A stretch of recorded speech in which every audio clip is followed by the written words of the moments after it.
Hello, my name is Emma Lokuciejewski and I'm currently doing my PhD at the Max Planck Institute of Animal Behaviour in Germany.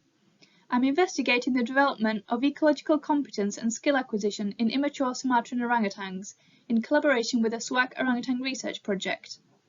One particular aspect of this study is to study how juvenile orangutans locate food sources when they're alone and how they exploit unfamiliar areas.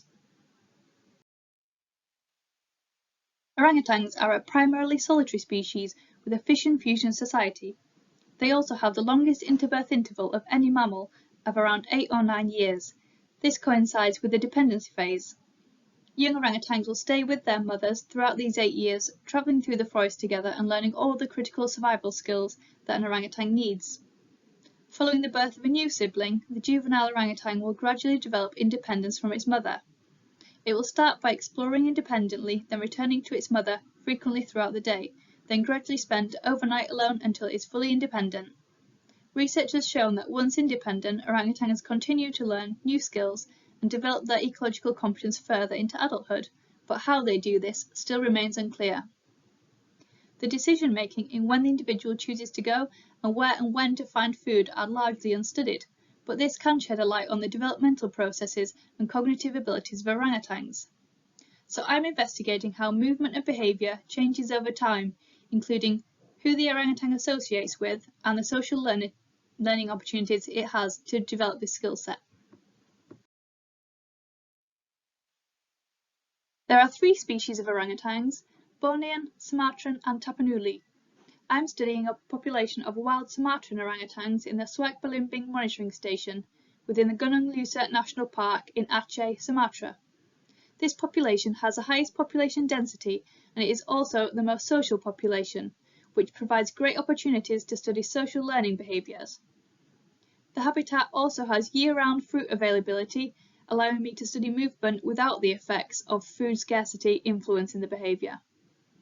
To collect the data, we follow the orangutans in the forest from the moment they wake up until the moment they go to sleep, around 12 hours later. We track their movement using a handheld GPS device to measure the shape and length of their path, and we take detailed behavioural data at 2-minute intervals. We also take data on social behaviour if another orangutan comes into contact with the focal. I then combine spatial data with behavioural data and analyse this using mixed models in R. The results from analysing the movement behaviour show great variation in length and also shape of the path, between individuals and between consecutive days. However, over time there is a slight trend of an increase in day journey length and a decrease in sinuosity, which means the shape of the path becomes straighter, less curvy. This indicates more goal-directed movement and less exploratory roaming around. However, many other factors influence movement, such as the sex of the focal, the food species it chooses to eat, who they associate with, the number of conspecifics, and also the weather. When other individuals are around, the paths tend to be longer and more curvy, but when it rains, orangutans tend to limit movement and rest instead. Therefore, I'm using mixed models to analyse these variables and to gain an understanding of how these influence movement.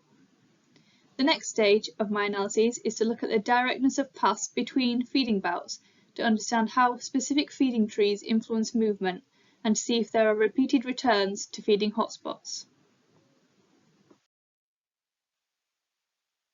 The general trends in movement have been established, which support the hypothesis that as knowledge increases, ecological competence also increases, so behaviour should shift from exploratory roaming around to knowledge-led direct routes.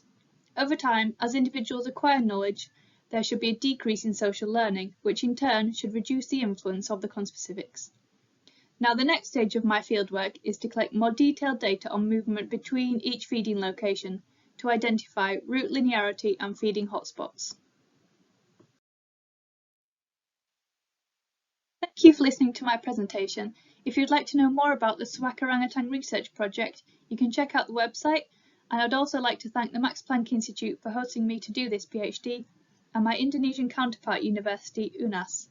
You can also follow me on Twitter for updates about my PhD and fieldwork. Thank you.